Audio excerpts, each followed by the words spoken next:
Hello, welcome to Aes Sedai and Asha'man in the Fourth Age. We're doing a panel for the Gathering Madness. It's the Black Tower's birthday, and we're going to have some fun tonight. So just a short, quick intro, folks. We're not going to go crazy. We want to talk as much as possible. One of our panelists made a huge amount of notes. So yeah, we're going to have some fun. Let's get this panel started.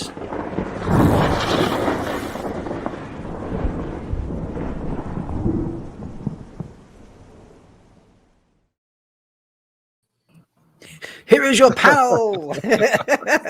Please welcome Tom and Joe from Talk Around Riyadh and Leigh-a from Return to Roshar. How's everybody doing? Excellent. That was a superb introduction. We got thunder and lightning for us. That's awesome. I know, right? It's pretty wild, isn't it? So I was impressed. Tom, we can't hear you, by the way. Oh, yeah, Tom, you're talking. We can't hear you. We heard you before. Tech checks went really well. Yeah, tech checks went brilliantly. Okay, so so while Tom works on that, folks, we are today we're discussing channelers in the Fourth Age, and some of us made notes. Some of us are flying by the seat of our pants, and some of us can't talk. But that's Tom's going to smile. It just looks like you're muted, Tom. I think you just have to unmute. Yeah, change your mic. There'll be an option that go for the cog at the bottom that says Cam Mikey. You can change it there, mate. All right, sweet. No worries. Okay. Leigh-a, you why don't we tell everyone quickly who we are? So Leigh-a, why don't you tell folks who you are quickly? And we'll dive into things. Many of you probably know me from Discord as Leigh-a. I am on two different podcasts. I'm actually on a YouTube podcast with Rob called Threefolds Talk. It's Aiel. There's a bunch of us Aiel from Twitter that get on and we talk mostly things Aiel. I'm also on a Stormlight Archives, so sort of different world podcast. It's a spoilers podcast about the Stormlight Archives, and we dig into the Cosmere. So we've just started. We've got 3 episodes out. So find us there if you've read all of the Stormlight Archives. I have not listened yet because I haven't read the latest book. And Joe, while Tom works on his tech, why don't you tell us all about Talk Around Riyadh? Why don't we let Tom do it? Go ahead, Tom. Oh, yeah. Come on, Tom. Hit it up. Oh, okay. It works. All right. So Talk Around Riyadh is a podcast where Tom frequently unplugs his microphone from his laptop right before they go live. So I'm like, what's going on? I literally unplugged the USB port because I moved my laptop. So we're a podcast talking specifically about the Wheel of Time show, debuting on November 19th, or as we recently found out, November 18th in Eastern Standard Time at 8 p.m. Oh, that's not confirmed. No, but all right. Anyway, so Joe, myself, and our friend Jen, we talk every week about the latest news, the latest rumors, conjecture. We go deep dives into stuff that happens in the books and how we think it's going to appear in the show. We're actually recording our next episode immediately after this panel. So, dedication right there. That's right. That is, serious dedication. I'm impressed. So I do want to correct you. The first 2 episodes actually come out on the 17th, just to let you know that, boys. Oh, that's true. There's a panel for that later this week. Yeah. I'm only saying that because I'm actually going to it. So you're going to Stockholm, right? I'm going to Stockholm to watch it. Yes. Meeting out with Andrew and potentially a couple others. And yeah, we're going to watch the first 2 episodes. So yeah. You're going to have to keep Rob, quiet. How would you introduce yourself? I'm Rob. I am the moderator for today's show. So if there's any technical fuck ups, it's totally my fault. And I'm from Malkier Talks. You can find me pretty much everywhere. I do a podcast. I do the YouTube show that Leigh-a mentioned, Threefold Talk. I do Soul Food Saturdays, which is my cooking show. I do jokes on Twitter. Yeah, I pretty much, if it's a Wheel of Time thing, I'm doing it. If it needs more than one person doing it, so yeah, I get it around. But yeah, it's good fun. So welcome everyone in chat. Who have we got in chat floating around? Apparently, the taint was there somewhere. Someone was talking about. Yeah, here we go. The gentleman will be right with us as they ride hard on the winds of hot sauce. So I believe the taint challenge has just happened. So yeah, there we go. Now taint has been tasted. So welcome everybody in chat. Ymira says yay for sound. So it was good timing, by the way. And we have a question. Grey Asha'man asked, does Tom always have a beard? No, Tom doesn't always have a beard. Tom grows a beard when the Mets are out of contention and then shaves it off at spring training. Or shaves it off when he's wrong about barbers being in the Wheel of Time. That's true. I did shave it off once for the show because I was very adamant about something that I was wrong about.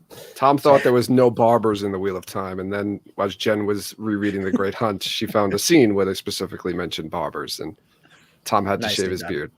Yep, nicely done. All right, so Leigh-a, would you like to start us off on our discussion? Absolutely. So we decided that we want to set a little bit of a baseline about where we were as the books were concluding. So again, this is all spoilers. We should put that out ahead of time. Full spoilers for all the books because we're discussing the Fourth Age, as Rob mentioned. So in the books, Egwene had made several treaties as she was Amarlin. So the first one that I think we'd like to discuss is the treaty that she made with both the Aiel and the Sea Folks. So for that, she had made an agreement between those two other organizations that there would be an apprentice trade-off where they would send a limited number of apprentices to all those organizations so that there was more of a depth of training. Everybody wanted to keep separate. So they wanted to maintain the integrity of their cultures, but they all agreed that there was a lot that they can learn from each other. So that was an agreement she had put in place. She had also made an agreement with Tuon, our favorite empress of the Shan-Chan, that the borders would be maintained. So the lands that the Shan-Chan had conquered would remain Shan-Chan land, as well as for the Chandlers, if any Chandler from either side of the border wanted to cross. So, for example, if an Aes Sedai for some reason wanted to become a Domine, they had the option to cross into the Shan-Chan lands and become a Domine, and vice versa. I think it was more important for Egwene to get that promise from Tuon that any Domine could come and join the tower. Also in the short Egwene reign, she allowed the books to be opened to anyone in Randland, any woman in Randland, that they could sign up to become a novice regardless of age, which was a previous big stigmata that the White Tower had. The previous White Tower always wanted younger women. They didn't want older women. There's a couple of other groups for the White Tower, but I think that'll just start getting way too in depth. There's already a lot to cover there. And then if we guys want me to go into the Asha'man, or do we just want to get started with that? I think starting with the Aes Sedai is a good start. Tom, do you want to kick us off with your thoughts? Yeah. So I'll say this: when I was reading the books, I thought that the treaty that the Sea Folk and the Aiel had with the White Tower was like almost very unfair to the White Tower, because it's very strict in the fact that like any women that that go to the Sea Folk, that go to the Aiel, like they must do whatever is commanded of them. They must reveal all of the information. They can't hold anything back, et cetera, et cetera. And it seemed almost draconian in its requirements. But then I realized, no, I'm just biased, like, because I'm looking at it from the White Tower's point of view. And really what they're trying to say is you can't just send us somebody and then not give us the information that person has, not give us the learnings, right? To Leigh-a's point, like this is designed because all of the knowledge has been like siloed in these very particular areas. And it's important as things go forward for that knowledge to be widespread. So I hope, and I do think that treaty is going to maintain and actually grow as time goes on. I think the place that they're heading towards is kind of a place where knowledge like this is widely shared, rather than a very secretive organization that holds that knowledge. So that's what I wanted to say about those treaties. It's kind of like the internet. Sharing of knowledge. Everyone gets to share the knowledge. Do you guys think Cadsuane, since she's now the Amyrlin, do you think she's going to honor those treaties? I don't think she has a choice, to be honest with you. I think if she didn't, that would be really very, very bad, and it would look bad to, not only just the Sea Folk and who, of course, we all know are hard up on bargaining and keeping their bargains, but also the Aiel, who become like the police of the Westlands. And especially now you have the Sean. First of all, who gave Egwene authority to allow the Seanchan to keep control of the Westlands? It's not the White Tower's land, that's another conversation. Yeah, they were co-negotiating between Rand and Egwene. That's right. So Rand made the deal with Tuon, and then Egwene built off of that. That's right. Thank you very much. I have not read the last couple of books in a long time, and I'm on a reread, and I'm not that far yet. So thank you. So I think she'd have to. I think there's a lot of pressure on her to do that. Plus, I think Cadsuane, being as cunning as she is, would see the benefit in doing that, and I'm sure find a way to use it to the White Tower's benefit. Mm-hmm. Yeah, I think I agree. I don't think she has a choice but to stick with it. I think there's just too much that has been set up in advance that is kind of in motion. So if she was just like, no, it would be like, I don't know, the White Tower going back on its promises. And like when they didn't go and save Malkier, it's like, we'd rather look like we didn't try than we tried and failed or went back on our word or something like that. So I definitely think she's got to stick with it. And they're just not as powerful as they were as like in the beginning of the books, the White Tower. They do not hold the same power that they do at the end of the books. They're dwindled. Their numbers are dwindled. Their people have seen behind the curtains of the White Tower and see their flaws, and so people aren't also as fearful of the Aes Sedai as they were. So I think that's also going to be part of it too. I think they're going to be I don't know. They're kind of on their heels right now and need to kind of. And actually, that you just led into a question that I've been thinking about as we were pondering this panel: is does the relationship of the world change with the Aes Sedai? So does everybody still fear them a little bit the way they do? Do they call them witches? Or in this post last battle world where the Asha'man and the Aes Sedai have literally saved them for the most part, gave Rand the space that he needed to defeat the Dark One. Do you think the world views them differently now? Tom, you look very contemplative. I gave my answer. So I think the answer is yes. I think that you have to think now you have the military force in the world that was in the Westlands, at least, that was most dedicated to, hating them and thinking that they were evil, is now led by someone who is at least mildly sympathetic to their cause, right? In the Children of the Light, not the White Cloaks anymore, right?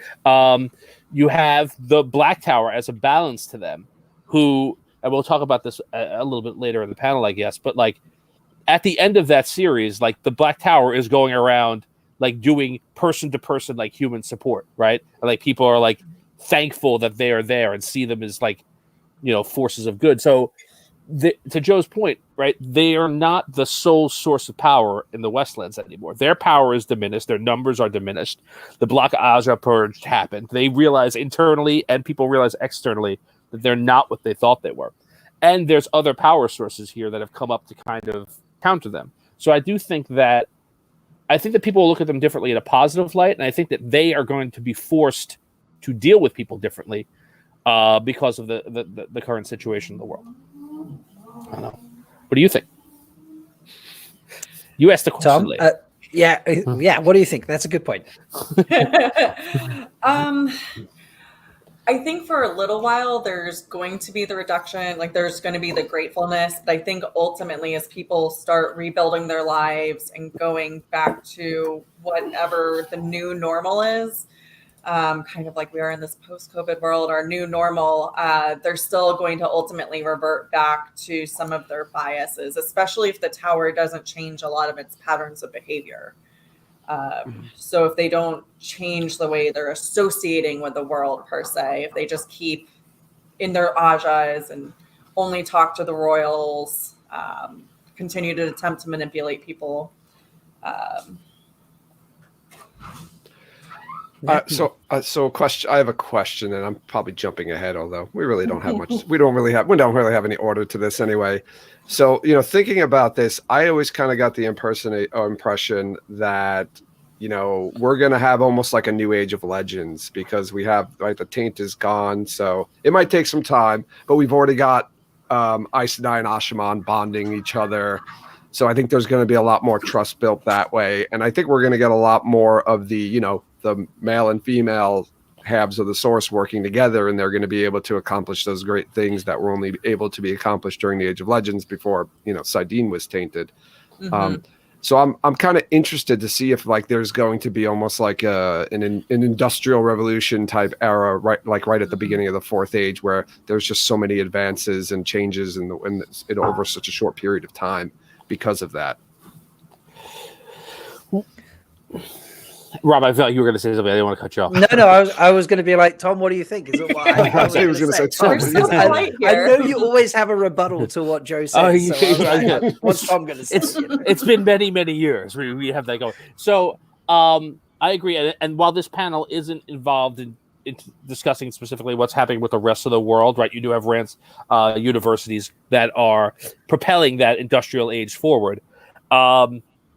We also have, and again, I'm sure this is on the list or whatever, but right, Elida's building the companion tower that would be for herself, on the grounds near the White Tower, and I think eventually down the line, that's where the Black Tower is going to relocate.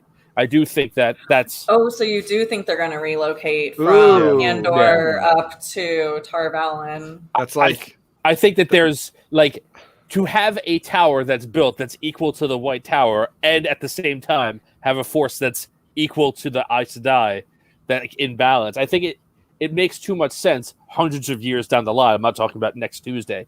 For that to be the logical place for it. Now, the counter is that maybe what's going to happen is that the White Tower is going to be filled with so many numbers, they're going to need a second building, right? Because that's an opportunity as well. Due to a lot of the Aes Sedai's practices over the last 2,000 years or so, they've culled the number of people that are channeling and going to the tower, and that's changed, and that will continue to change.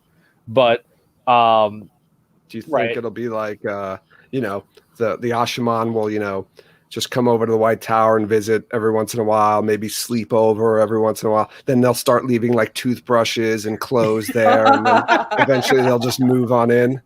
Yeah. I thought you were talking about after they moved in, would it be panty raids? No. It's then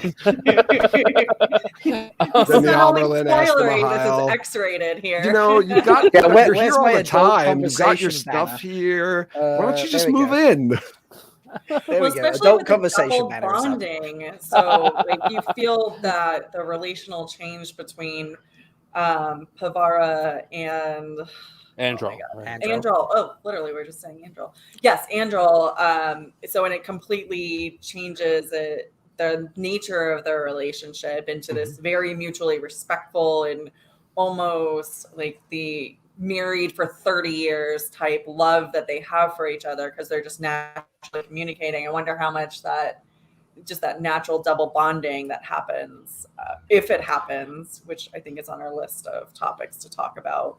Yes, that's a great point. How does that change the dynamic between the relational dynamic? Yeah, because will there still be plane warders? Because if they're double bonded, right, where do they stay? Do they stay at the Black Tower or the White Tower, right? Because they're not staying separate. There's no way, one of them, Aes Sedai staying at the White Tower and the Asha'man staying at the Black Tower. There's a place where they're going to be staying. It's going to be one or the other or somewhere in between. So that's interesting. Out in the world, doing their thing out in the world and just being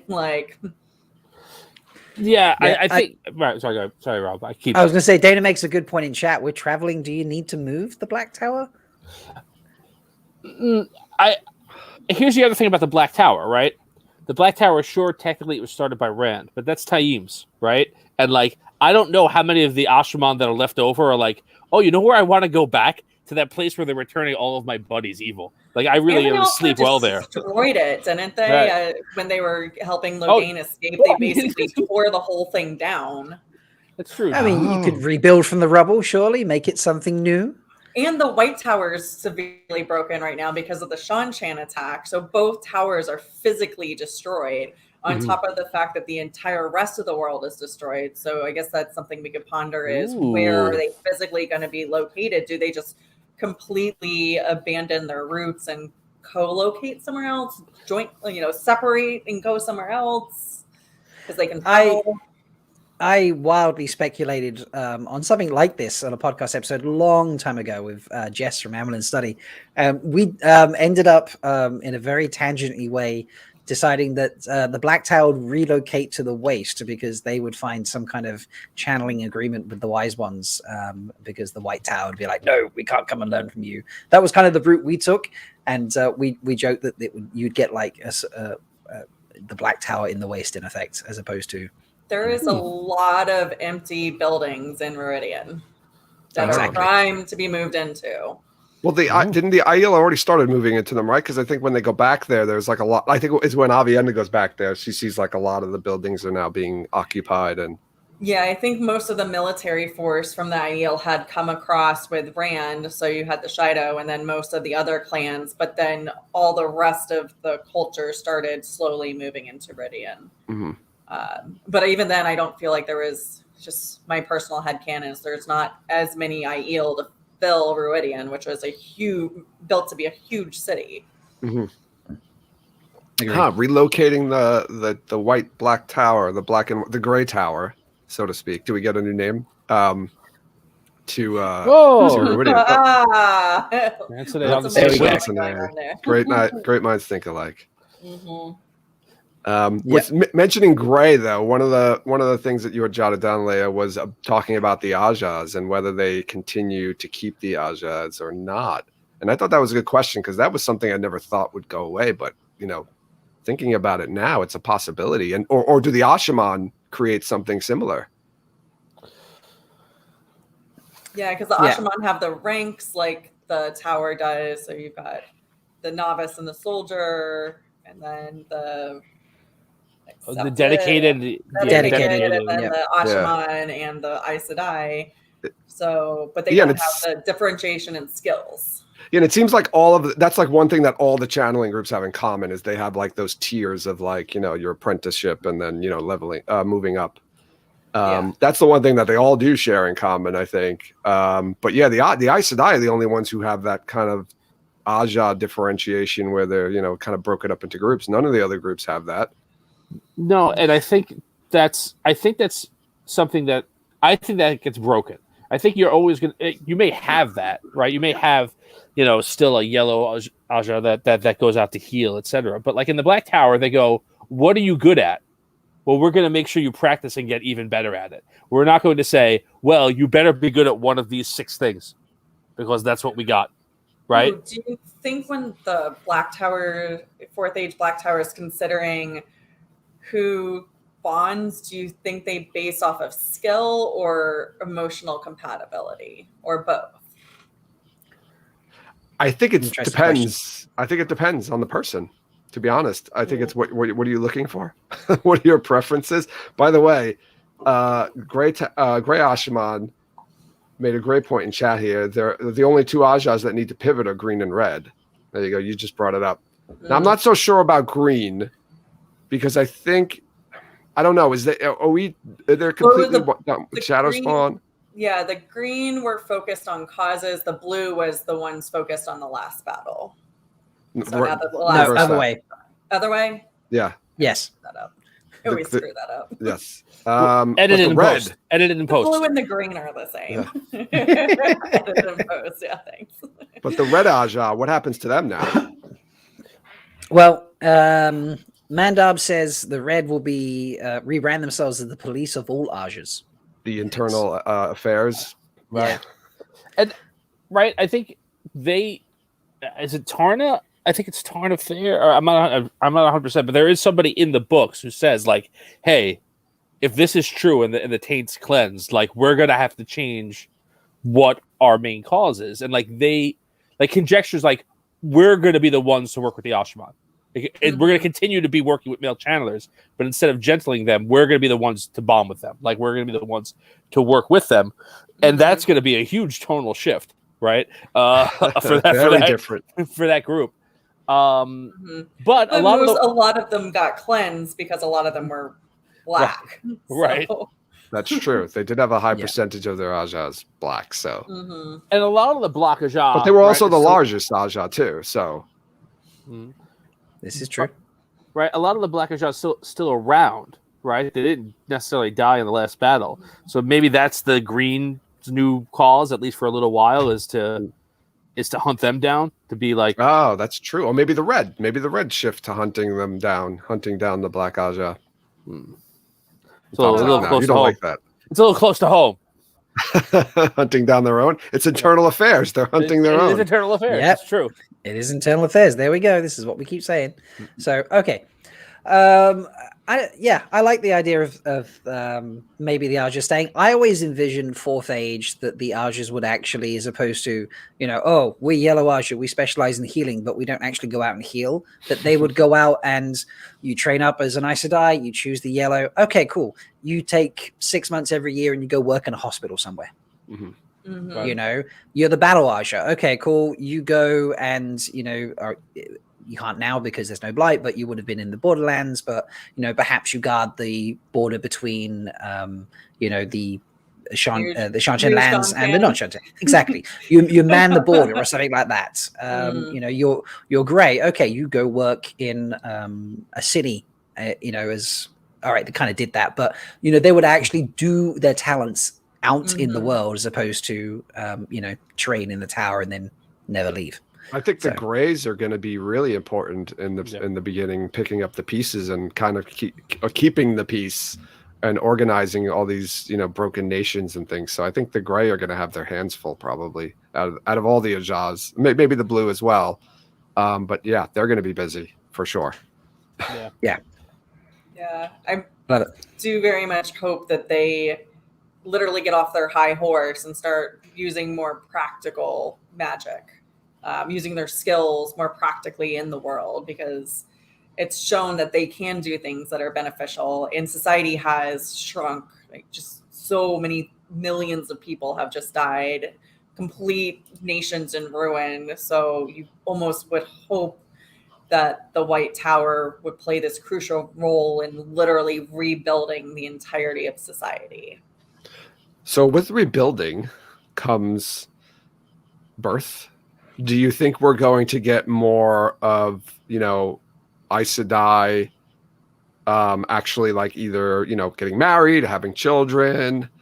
Because really they're the only culture, I think, out of the channelers. I mean, not counting the male channelers, but that really didn't do that, right? Because the wise ones were all having children. And I'm not sure if they really talk much about it for the Sea Folk, but the Aes Sedai, they were, basically... it was kind of taboo for them to have children. I don't even know if you ever hear of any Aes Sedai ever having children in the book. Do they ever reference No, but they also knew the herb to take to prevent conception. And also I do feel like a lot of them, maybe with the exception of the Greens, were fairly abstinent. So what did the Greens just constantly had some of the what I forget what it was called, like heart's root or something. Hold on, honey, let me drink this tea before we go get busy in the tent. Yeah, it's hearts. I did it. Oh god, I did an episode on this on tea, and it's heart's leaf. Yeah, heartsbane is a name for the dark one. I think it's hearts. I'm gonna go look it up now. 1 second. Somebody in chat has to know this. Yeah, somebody in chat help us out. Yeah, so I remember this was a question on one of the Wheel of Time trivias I played, and I did not get it right. Yeah, but I think Elaine's also starting to set the new precedent. So since she's such a powerful Chandler, and getting pregnant with twins, I think, and since she's kind of a role model for that power dynamic that the White Tower has, that's doesn't matter about your seniority. It matters how powerful you are, that she could just tell them all to go F themselves and pop out her kids who are probably going to be powerful channelers. Well, I think people are going to start, like channelers are going to start being like, oh, wait, if I have sex with another channeler, I'm more like, my child's more likely to channel and they might be more powerful. So you're going to have people kind of like being like, oh, I want my child to be a super strong channeler. So I'm going to go find the strongest male or female channeler that I can find and try to procreate with them. I think it's gonna. Oh, that's going to happen. Super babies. Yeah. But nobody knows that yet, right?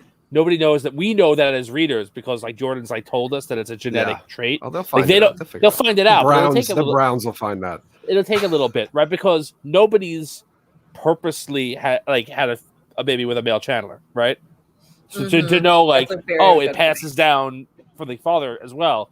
And the Aes Sedai haven't had babies at all, so they don't know that it's a genetic trait. They think right now it's like random. It's just randomly found. So I think it'll take a few generations for people to realize. Wait a second. But then, I think that's gonna accelerate things. It's almost going to be like a power move, right? Like, hey, we need to generate. You know, if other cultures are doing that and they're replenishing their channeling population, we have to do the same in our culture, right? And also with all the way that Egwene opened the novice book, you're going to have a whole bunch of women who are married, who have children. We have women with grandchildren that are now novices. So you already have these people that are now coming into the tower that already have those family relationships. Oh my God, you're going to have like, right? Because, and this is further down. I'm getting into this, but further down, I think we also talked about, you also brought up, Leigh-a, in the notes that you took about the Aes Sedai being able to, with the bonds, right? Take the oaths off and retire into the kin so they could live longer. Now, if we're getting like Aes Sedai marrying and procreating more, you're going to have like great grandchildren, and you're going to have like 10 generations of channelers while you're still alive. It's going to be insane. They're rabbits now. Yeah, that's yeah. Okay, so this I've got a question here. We're going to carrying on in this whole procreation line. Apparently, by the way, whilst everyone's looking for the tea, it is Heartleaf tea. Heartleaf. I typed it in chat, but because I'm modding, I typed it as Black Tower. But Matt Stagger got there, and Winston Lady, thank you so much. But apparently, you should not Google birth control in the Wheel of Time, because apparently it's slightly risky. Everybody is now Googling that right now. Everyone as soon as I saw that in chat, I'm like, I need to bring that up. But we talk about, the channeling being a genetic trait, the Asha'man bring their wives to the tower. So wherever the tower might be, I think that's going to stick, that, families are involved. It's not a, we channel and that's it. We leave everything else behind type situation. So there's going to be a lot of channeling children for the Asha'man, as straight away, because that's already how they live their life.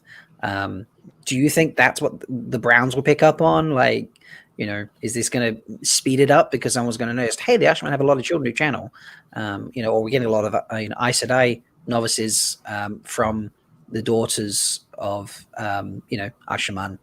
Is this going to speed it up, do you think, or are they going to just not notice for a while? Yes, I think I wasn't even thinking of the Brown Aja. I was thinking of more of the universities that Randa set up, that people in there are going to start being like, oh, I want to experiment, and you're going to have like a Kinsey kind of thing going on or something, where you're going to have all these, oh, let's take an Asha'man and Aes Sedai and let's see what happens when they have kids. So I think you're going to get stuff like that going on. It might actually be the Red, because I feel like we kind of concurred that the Red are going to naturally now, based off of pre-last battle relationships with the Asha'man, I think they're going to be the ones that start figuring it out, because they'll innately see the novices. Of course, there'll be the constant attempt to power grab, pull from the novices the best. But then, since they're going to have these intensive relationships with the Asha'man, they'll be the ones that naturally see both, and are in it. Not that the Asha'man in the Fourth Age won't eventually have groups that are more focused on study. It's just pre-last battle, they were very focused on getting to the last battle. but I think the tower has that more studious nature to it. The White Tower. There's more than one tower. The White Tower has that more studious nature to it. I'm like imagining like these like emotional family moments where like, you know, an Asha'man and Aes Sedai or male and female channeler have a kid and they get to that age where they, you know, might be starting to show, and then they're like, you know, oh, can I channel? And they find out their kid isn't going to be able to channel, and the kid gets all sad and depressed about it. And it's like a sad, you know. Jesus, Joe, what the hell? Wow. We bum everybody out. Oh, look, everybody just stopped watching. Yeah. And like how that's going to weigh on like how much pressure there's going to be on the children. Like, or is it, you know, going to be like, oh, I guess we're going to have another kid then, one that can channel. You failed the test. Goodbye. You failed. Yeah. You're out. Get out. We want a channeler. And then, like you said, if you have a brother or a sister who can channel and you're not the one who can channel. I feel like I need therapy after what Joe just They can said. make a WB show about that. That'd be a great WB spin-off show. And WB doesn't exist anymore. Or whatever it's called. What is it called? Right. Pix? It's not Pix. That was No. old school, right? Mm-hmm. Yeah, well, that's still channel. Anyway, part of the reason that the White Tower doesn't have kids is because of that, right? Like nobody wants to outlive their children by hundreds of years, right? That's true. That's part of the terrifying. right. That's part of the reason that doesn't happen, right? Way to take it to a dark place, Tom. Yeah, I took it to a dark place. I did. You were just wallowing like with the Balrog in the dark. I was just passing by. But yeah, so right, it's still only like 3% of the population or something like that has the ability to learn how to channel. I think those are the numbers that Jordan threw out there. So like it's not like you got a 100% chance if you have two people. It's still a recessive gene, I guess, but like you just got more of a chance if two people can channel that you're gonna have a kid that can, right? It would still. I'm not up to date on my genetics, but I think if it's a recessive gene, it's a 25% chance if both parents have it that you're gonna get it. So. So while we're talking about how we're getting new channelers, do you think there'll be still things like wilders, or do you think there's going to be, how do you think both towers are going to do their recruiting now?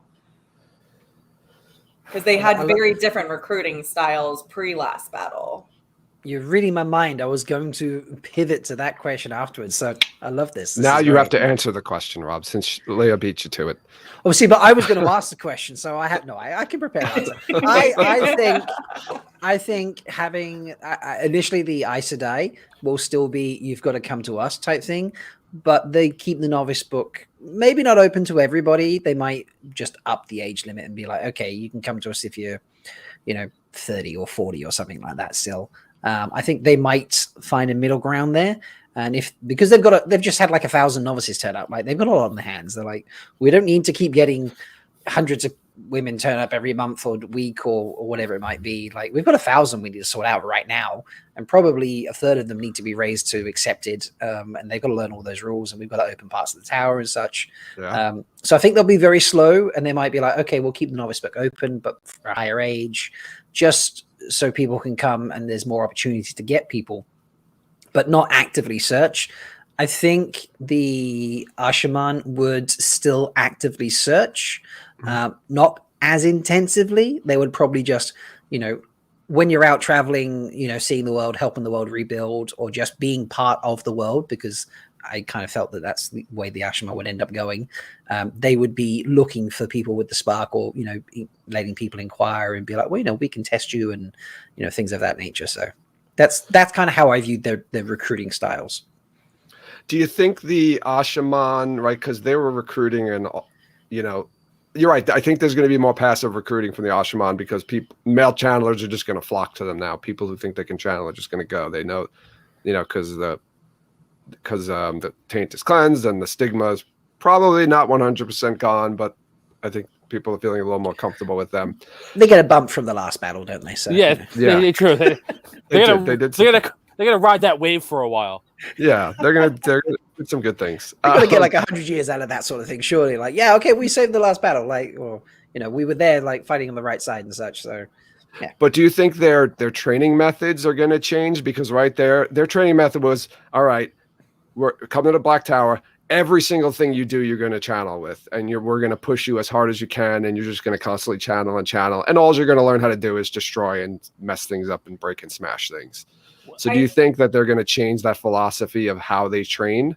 I think what they train on is going to change, so it won't just be all battle magic force to start off with, but the way that Saiden works is more of that brute, like push through, you accelerate. Like it's hard. It's not the Saidar has this casual, very gentle flow of how you learn and slowly accelerate, where Saiden is just like brutal. It's up in your face. You're learning fast. You're learning hard. You jump levels so quickly. I think that innately lends more towards the way the Black Tower was doing training. It's a little safer for the men to do that, jump into it and just do it, where the women do still need that gentle glide curve up towards learning. We've had some speculation in chat. 1 second.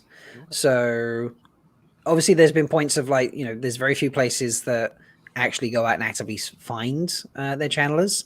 So like, as Moss is saying, most cultures find their channelers, but the Westlands is where they don't find their wilders and such. But Shansley saying, I think there should be an Aes Sedai presence in every major city where women can be tested.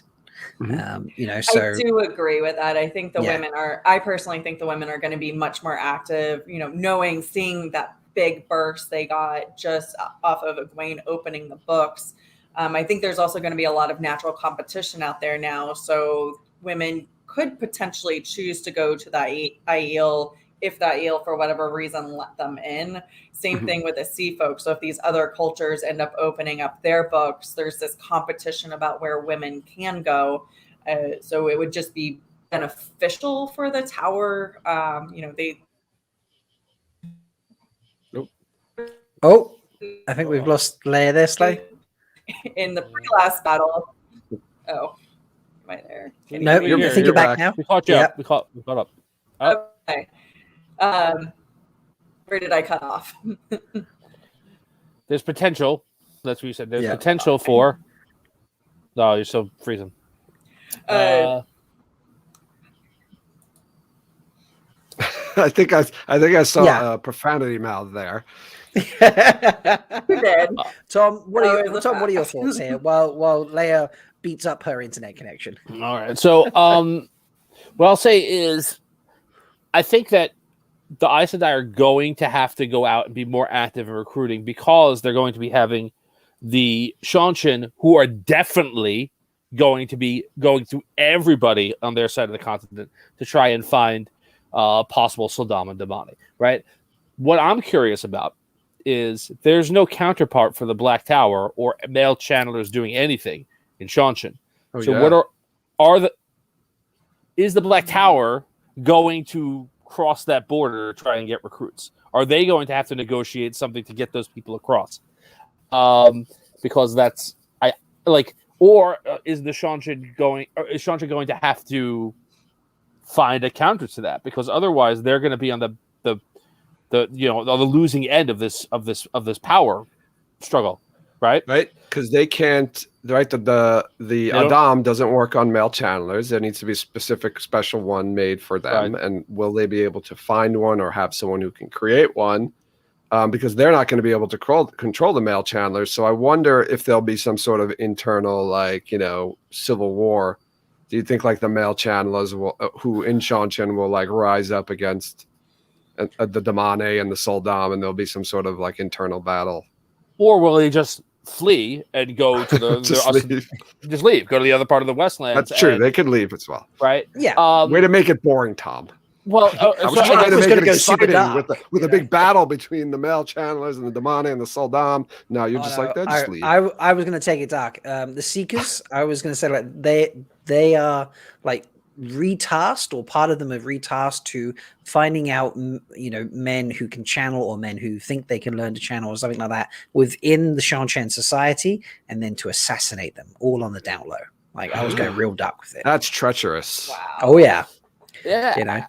I'll say I can see the Seanchan making that decision as part of their society, but play that out down the line, 100 years, 200 years, whatever the case may be, And again, the Seanchan are putting themselves at a distinct disadvantage doing that, because the Westlands is going to have the Black Tower, which is now, I guess, solely a Westlands institution, and the Seanchan are going to have nothing, right? And eventually, if that treaty doesn't hold, like the Westlands are just going to have far more channeling power on their side and be able to link. And be able to, also riffing off of what you just said, Tom, I wonder if that eventually becomes a catalyst to get rid of the Damane the way that they are right now. So eventually it leads up to the freedom, and then you maybe still, because the Soldams can all channel, and it's going to become just widely known that, you know, all of these women can channel, and just the combination of having all the power, the literal power loss of all these expatriated male channelers, all of that leads to the Emancipation Proclamation. For better, lack of better terms.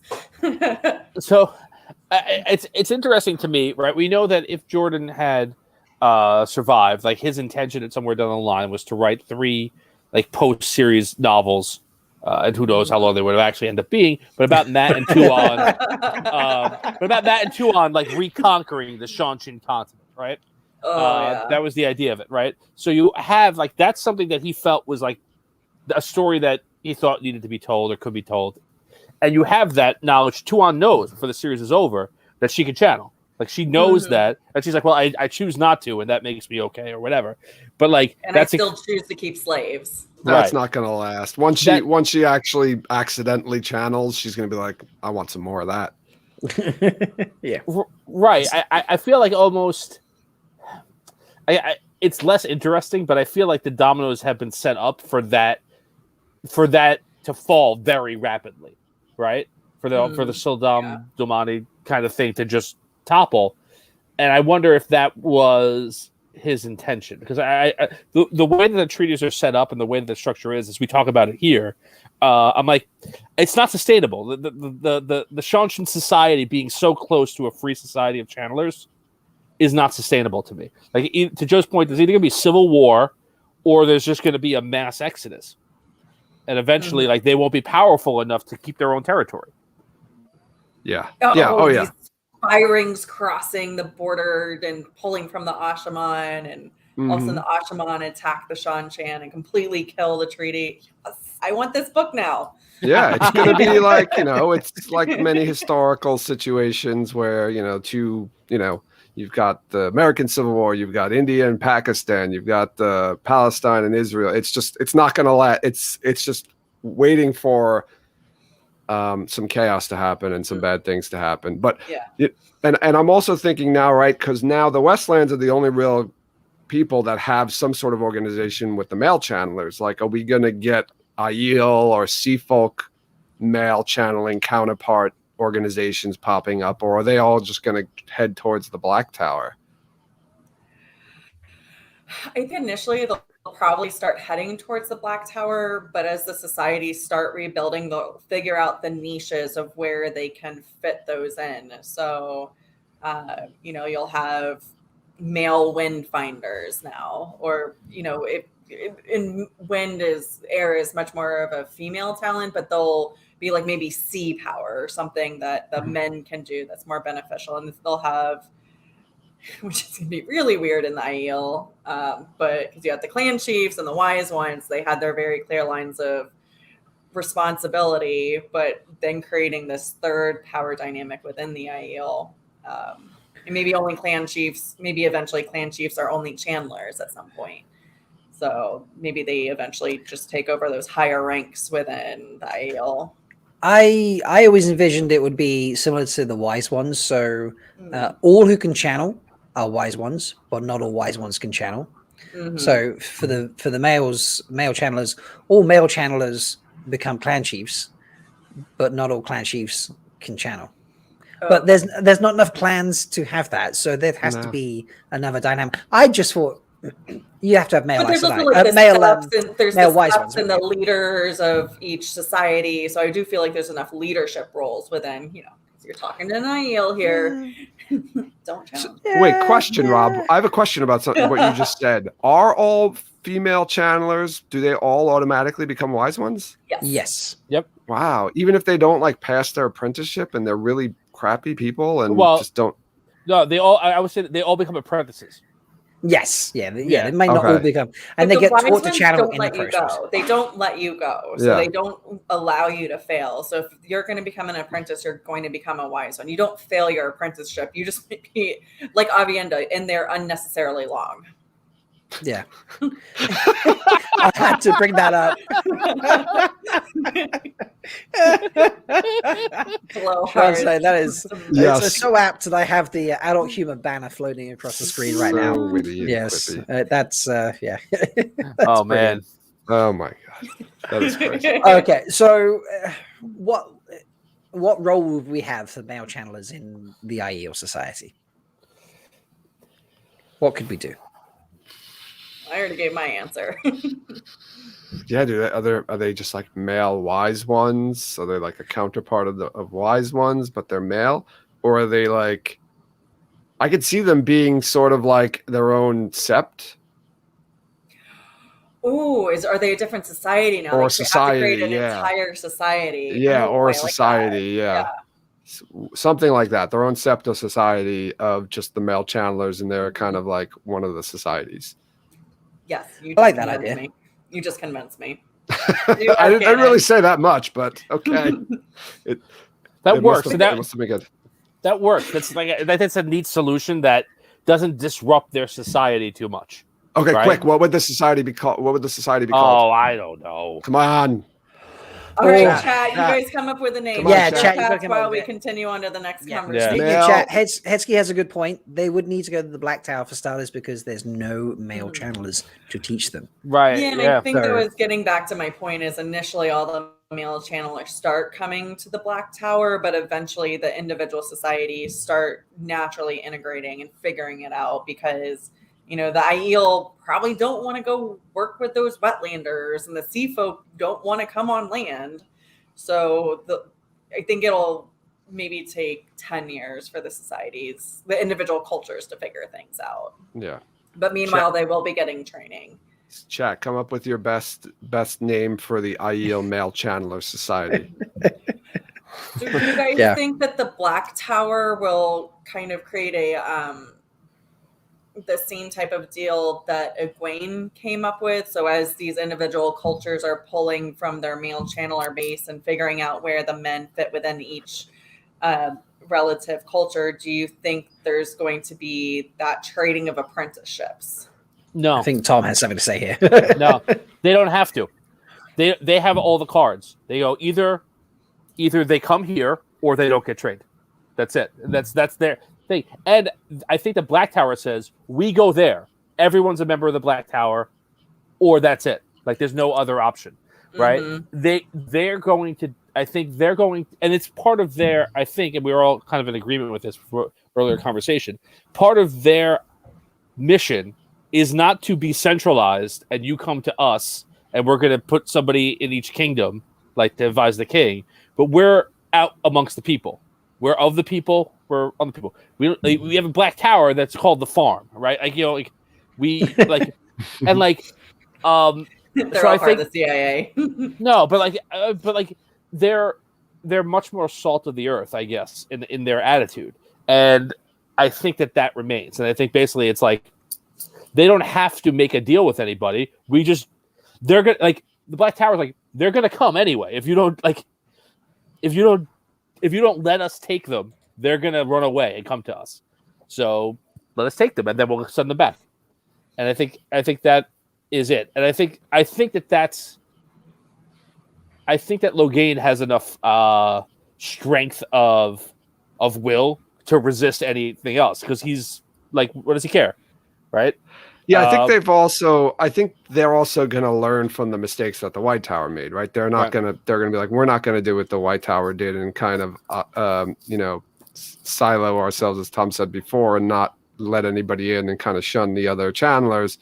We want to embrace all of them and bring them all in and create one unified place where all male channelers of any culture can come and learn I wouldn't be surprised if, like, right off, I mean, we don't know of any prominent male channelers from any other culture, but I would see like a power move as like him finding some sort of Aiel or Sea Folk channeler or somebody and making them like his second in command, just to kind of show like we're all cultures. The Black Tower represents everybody.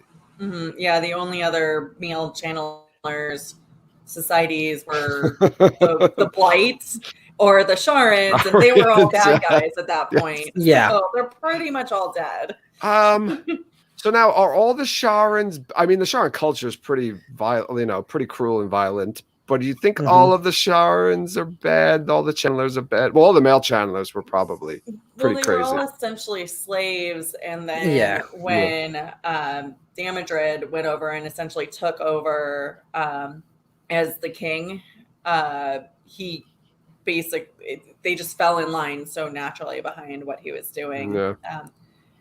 So that's probably another podcast. There's a redemption story in there somewhere.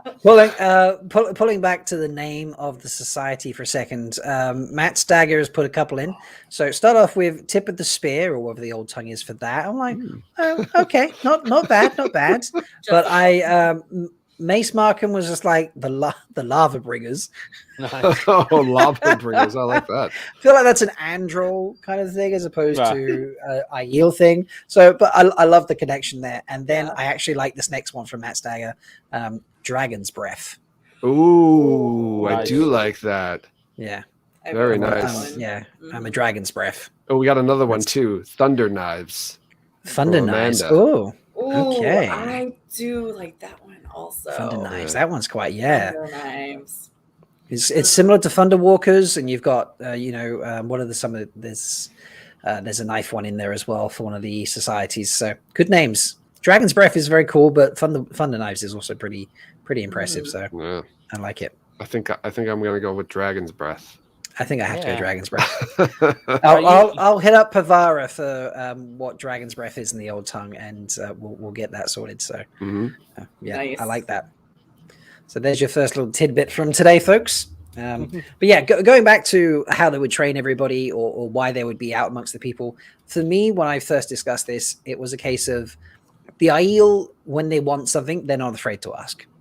And they'll make a bargain or a deal or something of that sort of nature. But, same when there was power wrought swords, found with when Perrin was forging his hammer. And the Aiel was just like, well, we want, power forged spear tips and everything like that. They're immediately like, we want this stuff. It's amazing. I can see them saying, well, male channeling is allowed now. We need to learn this, and sending people, not being afraid to send people to learn. And then the Sea Folk are being like, well, we want to learn this too. And then having a bargain with the Black Tower as, some kind of deal. And they would go to the Black Tower and be like, we want this. We want to learn this. What do we need to do? And, part of the deal would be, well, I can't teach you to sail the seas and use your power unless we're out on the seas. So, I can teach you to blow up rocks here, but I can't teach you to, manipulate air properly unless we're out to sea. So I see the Asha'man going out to sail on the ships and such like that.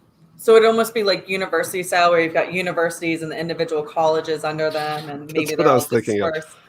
Different classes, right? You can pick your different classes that you want, or you want to major in, wind finding, or so now we need some thrat names. Going maybe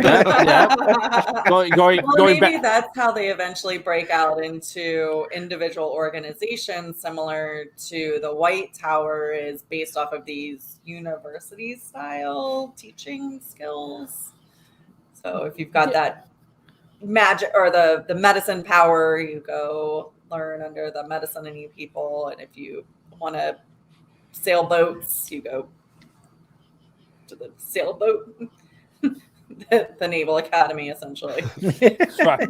The Randland Annapolis. I Go think Navy. that's right. Yeah, I think that. I wonder if it is going to go. Sorry. Matt Dagger keeps We throwing those also in got there. more society names. So after that, yeah, it was Knife Hands. Thank you, Amanda. Matt Dagger. Sorry for Knife Hands. Joe decided to put it there. Scissor Hands. I love that. Knife Hands. I was thinking of Edward Scissorhands. He was getting a little too close to Edward Scissorhands with that one. But Moss are out there, so the IE will become the police force that enforces the Dragon's Peace. So male channelers could be called Dragon's Will as well. Ooh, so, Dragon's Will. That's powerful. Yeah, definitely. And then then Matt threw in the 5-beta sand kickers. So anyway. I think the chat's winning this panel right now. Yeah, it's Well, they've disrupted us a few times.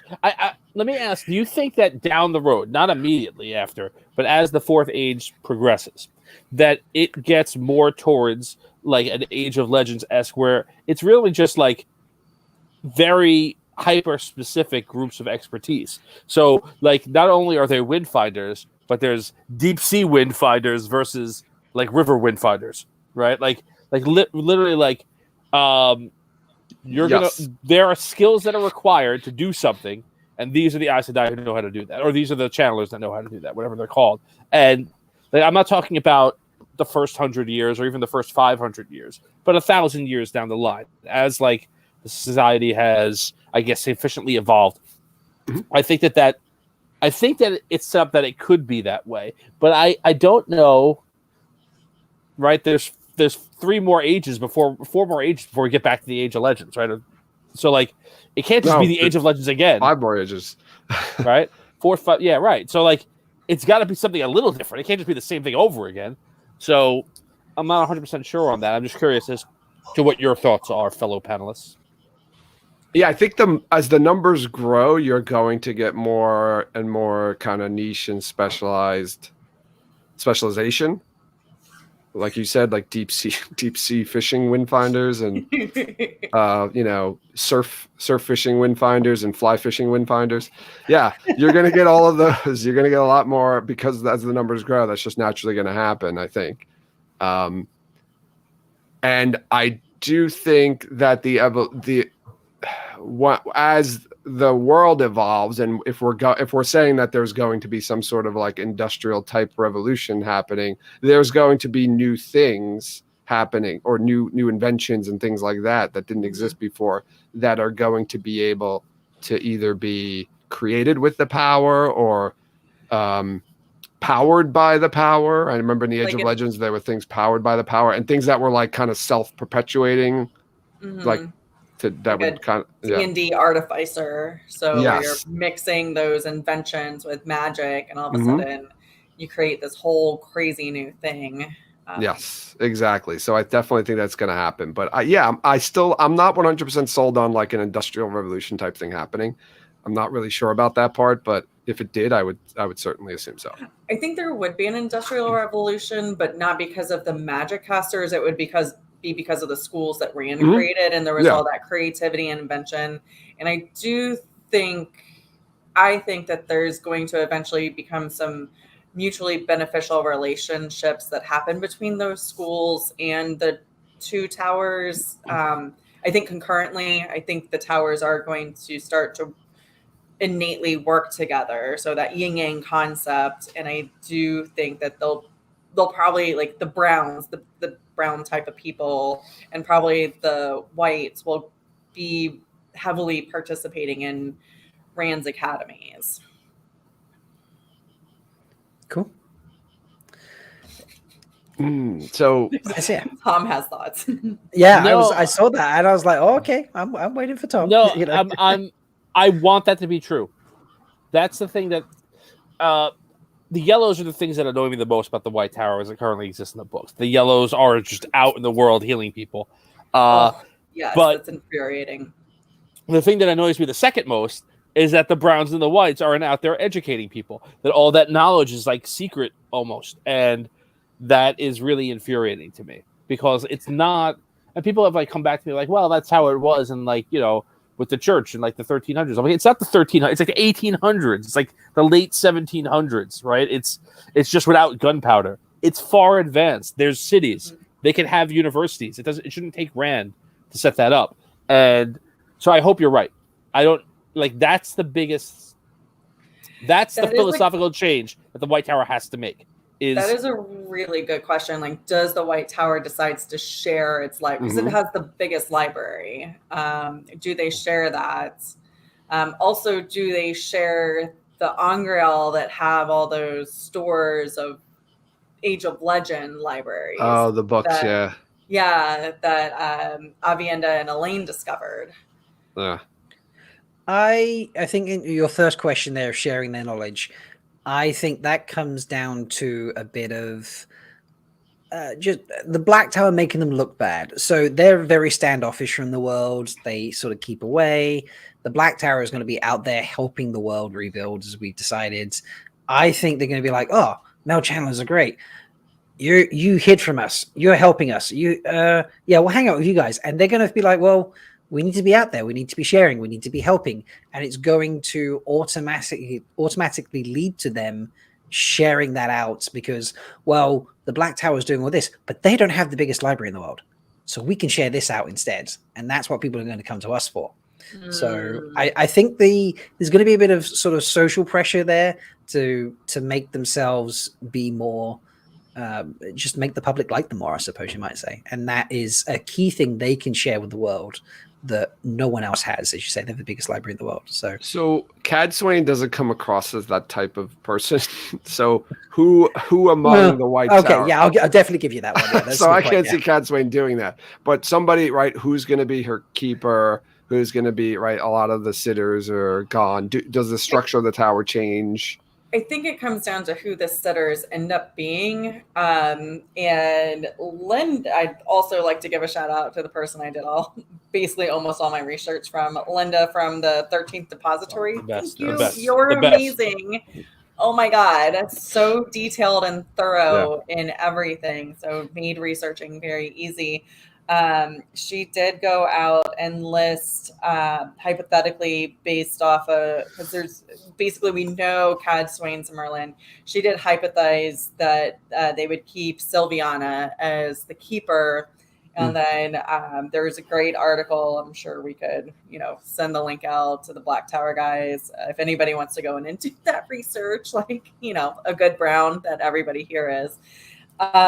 Anyways, I think hypothetically, if they kept the structure of the way of the laws of the White Tower, I think that the sitters would all push that pressure up to Cadsuane that they needed to be doing things. And even the sitter, like the brown sitter, has the control to give people access to the 13th Depository or these other library-esque aspects. The Merlin doesn't have control over that. Even though she's in charge of the tower, the Browns own the library. So they could make the decision unilaterally almost that, we are going to invite our warders in now because maybe the Browns start getting more warders. And they start inviting those types of people in. They're out doing research with the university. So they're starting to invite those academies. They're starting to invite the academy people in. That's true. Yeah, you're going to get some knocks at the door of the White Tower from those people in the academies and the universities asking for some knowledge. Scholars are not shy. They want to know shit. Yeah, that's a good point. That's a good point. I didn't even think about that. Yeah, they've got a lot of knowledge in there. Yeah, they're going to be pressured to share some of it. I still think there's going to be stuff, though, that they're going to hold back. Oh, yeah, absolutely. They'll probably still maintain that 13th Depository style thing where it's the secrets of the White Tower. Yeah. Whether or not that's the Age of Legend stuff that they discover trapped in these Terangreal. So we haven't really talked much about this part yet, but I think we have to do it. Otherwise, people would be upset. The three oaths. Right? Are the Aes Sedai going to keep them? Right? We assume like for the short, for the near future, they're going to keep them. But do you think that they're ever going to get rid of them? I know like Egwene had come up with that idea that, if the Aes Sedai want to retire after a certain amount of time, they can forswear the three oaths and then retire into the kin so they can live longer because the oaths are cutting their lifespan. Do you ever think that it's possible that either they stop using the three O's or that maybe some of the other channeling organizations do something similar? Does anybody want to go first? Well, you guys all know I have opinions. I'll let Tom go first. I can't imagine anybody saying, I want in on this cut my life in half business, right? Yes, I want part of that. Like maybe a couple. But if you were given the option to remove it before that half-life moment came, and then live your full life as a result, I guess. But still, I think that the three oaths. I know that Egwene comes to the conclusion in this series that the three oaths are what make the Aes Sedai, right? Yes. The three oaths are what drive a lot of the distrust, because while even though it's intended to be the opposite, right? But like the Aes Sedai take those oaths because the fact that they were liars, right? Because of the fact that they would kill people. So like we're gonna make sure we do, everyone knows we can't do that anymore, and then they live their lives trying every way to get around them, right? So they've learned how to lie without lying. And now no one trusts anything they say, more so than before, where they were just a normal person that you could not trust. So I think that there's opportunities, right? And we talked about them for the Aes Sedai to take a philosophical change in what their mission is. If they take that change, the way that we've discussed, possibly being more amongst the people, being more open, being more part of society as opposed to standing above it, those oaths become unnecessary. So I think that if you're talking hundreds of years down the line, 1,000 years down the line, I think they go away. But I don't think in the near future, the first 100, 200 years, like when like all the sinners are still alive now, like they're not going to change that, right? But when they're all gone, the next generation might be like, yeah, we don't really need that anymore. That's my thought. Okay, Leigh-a? I want to disagree, but I feel like I can't. I think, yeah, definitely down the line, I think they'll still keep them. I think they might modify them. So, Tom just kind of blew my mind. So, Sorry. No, I love it. So, because I was going to very much advocate, because of what you had said, is Egwene had come to the conclusion. Initially, she kind of wanted to get rid of them, and then she, by being a Merlin and realizing the importance of the three oaths, that's really what make Aes Sedai. Like, even though yes, they can lie by not saying things or giving misdirection, if an Aes Sedai comes and tells you something bald face, that's true. So like I've been doing my pre-TV show coming out reread, and Moraine looks at the boys and says, I will destroy you before the Dark One takes you. They don't understand the impact of that statement. So like she is promising them, because she can bald face say it, like, I will destroy you before I let the Dark One take you. And being able to say that type of truth is so important. So actually, I go back. I agree with what I was originally going to say. I'm going to add into this, but then I'm going to ask Joe to also answer the question as well. But I'm going to add into this. I've already forgotten the question, so it's the three oaths, Joe. I'm just kidding. I forgot the question. So I'm with you, Leigh-a, but I'm just going to take a pinch of what Tom says. So the attitude to how they use the oaths is the important thing here. So the fact that they can say something absolutely straight up without any manipulation, be like, answer a question and say, yes, that's exactly what it should be. And for a fact that is undeniable. There's no manipulation around it. They can say something totally bold-faced, and that it has to be true because of the three oaths.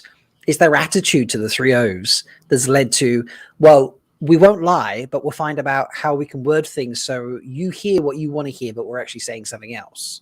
It's the attitude to how they use the three oaths that makes the people think the three oaths are not worth it, because, hey, I trust you less because you don't actually say the truth. You say what I think is the truth when actually you're saying something else. Yeah. So if they treated the oath about lying as a case of, well, I will actually just tell the truth. They don't have to be fully direct and share every single secret they've ever come across. But as opposed to being manipulative with their speech, they spoke more plainly, then there would, be more trust about what they're saying and less, did they say this or did they say that? What was the quote, Just be less so Kyrian. Yes, it's their attitude towards the three O's that causes the problems with the three O's and their interactions with the world. Mm-hmm. And I think that is the shift that they need to make. The Oaths do make them Aes Sedai, having the ability to tell the truth, to deal with someone and know that they can't use the power against them as a weapon, and be like, right, well, if you disagree with me, I'm not going to beat you into submission with the power of my mind. I'm going to beat you into submission with the power. To have those things in place to protect the people they're dealing with is a very important thing. And they've mishandled how they view them and how they then use them in interactions with people. And I think that's the attitude shift they need to make. They should keep the O's and just reassess how they use them. So, all right. There's a lot to say to that. Sorry. And to everything that everybody said. So I'm going to disagree a little bit with that. And I don't necessarily think it's the way they use the three O's that make people distrust them.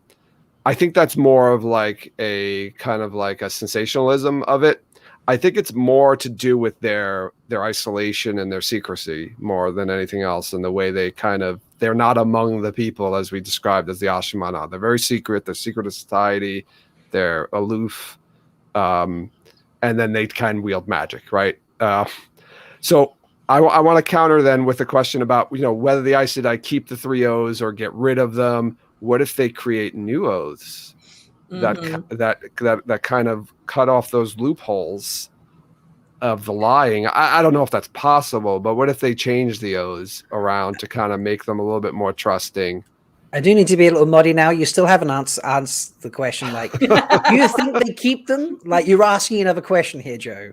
Joe, do you think they keep them or get rid of them? Before we answer your new question, answer well, I think what he's supposing is that they don't keep them the way they are. I mean, if that's what you're saying, that's fine. Let's say he's giving an Aes Sedai answer. I would argue this. He's giving an Aes Sedai answer right now. I'm giving you an Aes Sedai answer right now. The truth. Give me the truth. Why? So I would definitely, with all these new other groups of channelers, coming to, rising up out of the ashes of the last battle and, the third age, none of them are taking O's, right? Oh yeah, the three O's are what make Aes Sedai. So fucking what?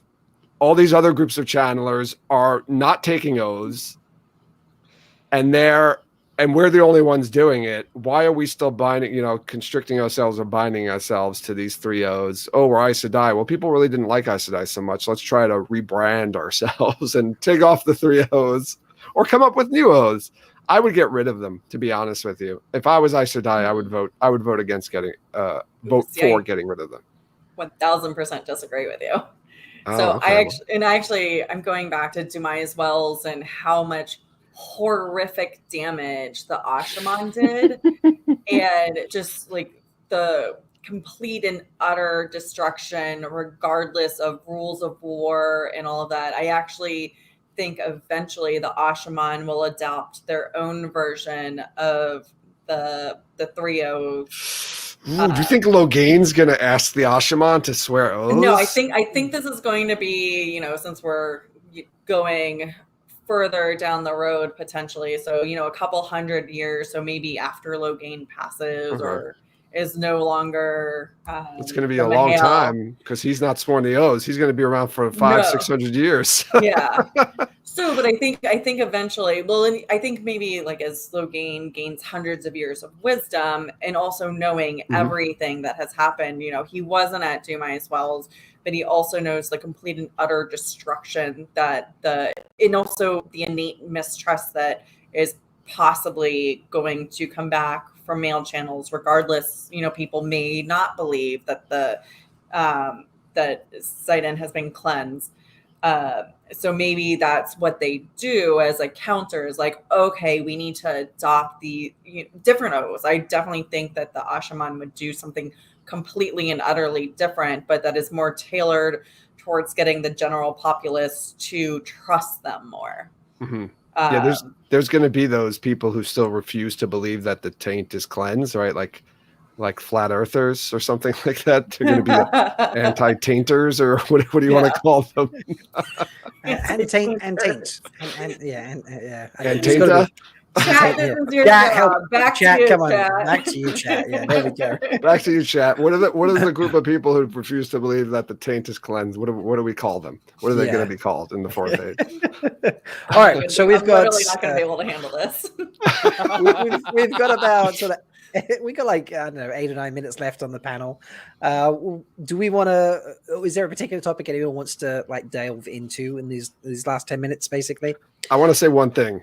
Mm-hmm. Imagine that in real world, that when politicians were voted into office, they had to swear oaths on an oath rod. And then when they're out of office, they get to, take them off, obviously. Yeah. I think I would really appreciate that. I think if that was known among that, like if it was widely known, because a lot of, especially in the pre-last battle, nobody knows about the 3 oaths for the most part. Like kings and queens or nobles might know about it. But even then, they probably mostly don't. But I think if it was more widely spread, that say it taints sowers. No, I saw another one. Mickey. Moss put flat tainters. Yeah, Mickey, I love you so much. Flat tainters. Anti-taxers. Rob, thank you for not showing any of these while I was taking a sip, because I might have spit all over. White clothes. Awesome. Yeah, you're awesome, Chad. Yeah. What was I saying? Something about politicians. Sorry. Yeah. Totally. You were talking about how most people don't know about the 3 oaths. Thank you. Yeah.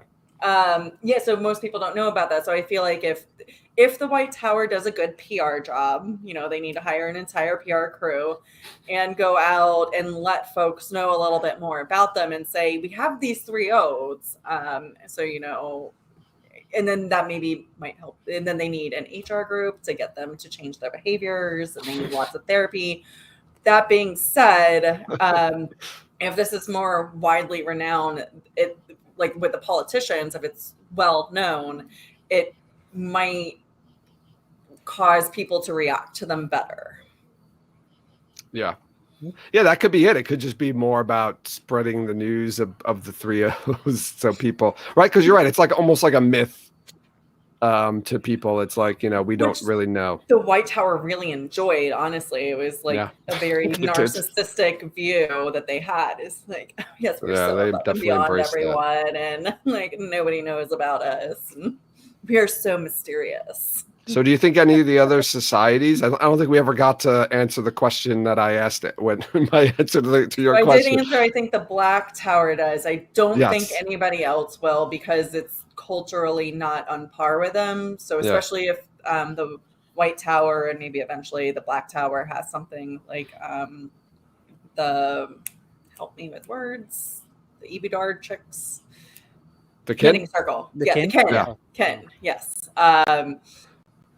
If the Black Tower eventually develops something like that, I think there's the retirement communities that everybody goes off into, and it's just specifically these 2 organizations which I do, in my opinion, feel free to disagree with me, are still the dominant magic societies within the culture. So I don't think the Aiel are going to be a dominant magic society. They're going to have their purposes. Same thing with the Sea Folks. We don't know how many Sea Folk. I know there's a lot of wise ones. There's a lot of channelers among the Aiel. I think it's mentioned. So but it's because they open their books to everyone, and it's not just channelers. It's they look for a lot more qualities. So I do think, but there's less Aiel than Randlanders. Yeah, especially since most of the Shaido, who were the largest clan, are kind of wiped out. So well, and a lot of the Aiel just probably straight up died of where all the places that they were fighting in the last battle. Yeah, there's just a lot of dead people at this point. A lot of death. I would say that the societies, excluding the Shanshan, that you really get a good sense of in the books, outside of the main Westlands, right, of the Aiel and the Sea Folk. Channelers are part of that society. They don't stand different. They stand as part with roles that are understood and used by that society. There's no need for the 3Os there because society doesn't fear them, doesn't separate them, doesn't distrust them innately because of their power. They use their power for the good of society. So I don't think there's any need for it. I don't think it's going to happen. I don't think it's necessary. I think that with that, I don't think that the 3Os are sustainable if the White Tower and the Black Tower move in the direction that we've talked about them moving in the past. You don't need to separate yourself and protect your... You don't need to, like, hey, I promise you I'm not going to hurt you if you don't hurt anybody. Like, if your job is to go... If you're part of society, working with society, using your power day in, day out to help society, people aren't going to be like, well, but they can just go and kill us. Like, you're going to be like, oh, I'm glad that this person around heals us whenever I fall off a roof. You know? So I don't know. Let's put it this way. Like, I think Egwene's wrong. Because I think that the Aes Sedai... Like, they make the Aes Sedai what they are now. That's not what the Aes Sedai should be, and I don't think that's what the Aes Sedai will be. So I don't think the 3Os are eventually necessary, and I don't think any other society is going to swear into them, except maybe the Shanshan. I just don't think human nature allows to go to a utopia where war is completely unnecessary. No, I agree with that, and I think that the Aiel have already taken that step. Right, Wise Ones were forbidden for battle. Right, they couldn't use they couldn't fight. They couldn't use the one power when they were fighting until they had to, and that changes their dynamic too. So that begs the question, right? Because it is like almost like advanced weaponry, right? They're so much more powerful on the field of battle than anything else. And so maybe there is an eventual like we can only use it to defend ourselves, and that's an across the board thing, and that's how you negotiate that. But I don't know. Sounds like we need to do a follow-up on just 3Os, apparently. So, but we are about to run out of time, quite sadly. So, I want to say thank you to everyone for appearing tonight. Leigh-a, Tom, Joe, thank you for coming and joining myself here. Doing a panel for the Black Tower podcast, Gathering Madness.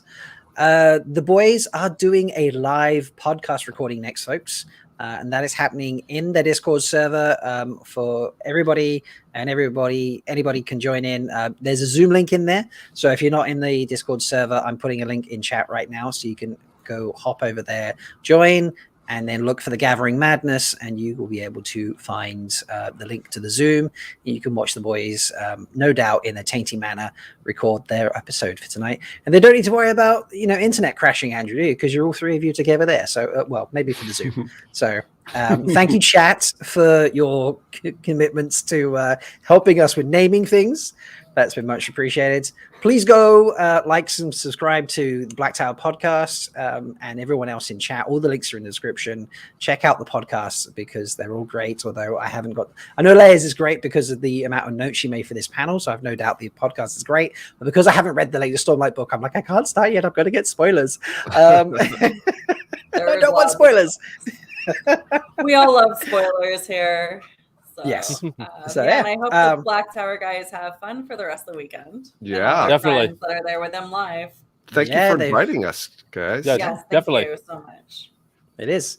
So yeah, see you later, everybody, and go check out the podcast recording. So, bye.